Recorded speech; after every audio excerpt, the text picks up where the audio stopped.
Sir నమస్తే sir. నమస్కారం అండి. ఉండవల్లి అరుణ్ కుమార్ గారు ఈ రోజు వ్యాఖ్యలు చేశారు కొన్ని, చంద్రబాబు గారు దైవద్రోహి అని. సో ఎంతవరకు కరెక్ట్?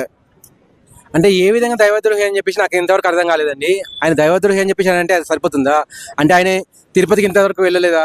లేక తిరుపతిలో కావాలని చెప్పేసి వెళ్ళకుండా ఇంటి దగ్గర సెట్టింగ్ వేయించుకున్నారా? లేక తిరుపతి వెంకటేశ్వరుని ఇంటికి ఏమైనా పిలిపించుకున్నారా? లేదా ఇంకే దేవునన్నా ఇంటికి పిలిపించుకునే పనులు చేశారా? లేకపోతే ఏ దేవునన్నా తిట్టారా? ఆయన మీరు ఏ రకంగా దైవద్రోహి అని చెప్పి అన్నారు, అది కాస్త ఒకసారి చెప్పండి. మీరు ఏదో మాట అని చెప్పి గాలి కంటే అదే స్ప్రెడ్ అవుతుంది అని చెప్పి అనుకోకండి. ఇక్కడ ప్రజలు కూడా కళ్ళు తెరిచి ఉన్నారు, వాళ్ళకు కూడా నిజాలని చెప్పి తెలుస్తున్నాయి. అరుణ్ కుమార్ గారు మాట్లాడుతూ ఈ లడ్డు ఇష్యూని నాంచుతున్నారు, అసలు ఎందుకు ఇంత నాంచడము అంటున్నారు, మీరేమన్నారు? దాంట్లో నాంచడం ఏముందని ఆయన క్లియర్ గా ప్రభుత్వం వదిలిపెట్టేసిండు. ప్రభుత్వ ఆఫీసర్లు వాళ్ళు ఏ నిర్ణయం తీసుకున్నా వాళ్ళ మీద ఉంటుందని చెప్పేసి, అక్కడ కోర్టు ఉంది, కోర్టు నుంచి ఒక డిపార్ట్మెంట్ వచ్చింది సిట్ అని చెప్పేసి, వాళ్ళు కూర్చున్నారు, వాళ్ళు రిపోర్ట్ ఇచ్చినారు, వాళ్ళే చూసుకుంటారని చెప్పి వదిలేసిండు. ఒక సీఎం ఇంత ఫ్రీగా వదిలేయడం అని చెప్పేసి ఎక్కడ జరగదు. అది కూడా ప్రతిపక్షం మీద ఆ ఛాన్స్ దొరికినప్పుడు ఖచ్చితంగా అనగదొక్కాలని చెప్పి చూస్తారు.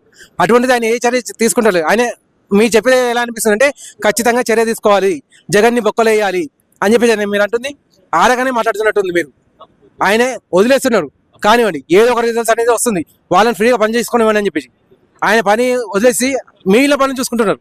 అభివృద్ధి ఏం కావాలని చెప్పేసి ఆ పనులు చేయనివ్వండి. ఆయన ఆ పనులు చేస్తుంటారు. మీ అనేది మీ స్ప్రెడ్ అనేది మీ ఈర్ష్య అనేది స్ప్రెడ్ చేస్తూనే ఉండండి. దాంతో ఆయనకు వచ్చే నష్టం ఏం లేదు. వైసీపీ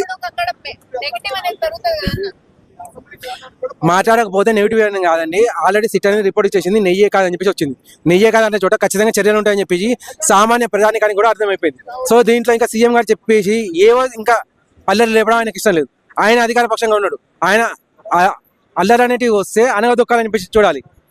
అటువంటిది ఆ అల్లరి అనేది రాకుండా ఆయన చర్యలు తీసుకున్నాడంటే దానికి హ్యాట్స్ ఆఫ్ చంద్రబాబు నాయుడు గారు. మీరు చాలా సమయంగా ఉన్నారు, అలానే ఉండండి. ఒక ఇష్యూ అనేది వాళ్ళందరూ వాళ్ళని గవర్నమెంట్ ఆఫీసర్లను చూసుకోవాలండి, సరిపోతుంది. మీరు మాకు అభివృద్ధి చేసి చూపించండి. హైదరాబాద్ లో హైటెక్ సిటీ ఎలా కట్టారు, మాకు కూడా అలా కావాలి. మాకు కూడా ఆంధ్రప్రదేశ్ అలా అభివృద్ధి కావాలి. ఆ పని మాత్రం చేసి చూపించండి, సరిపోతుంది.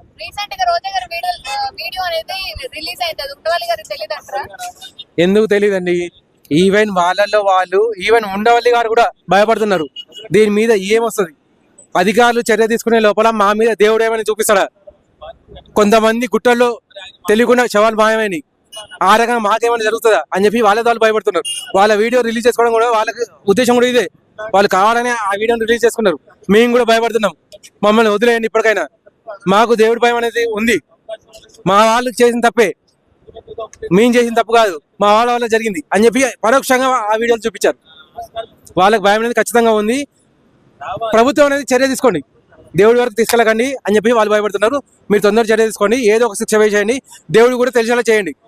వాళ్ళకి ఆల్రెడీ శిక్ష పడింది అని చెప్పి వాళ్ళు కూడా కోరుకునేది అదే.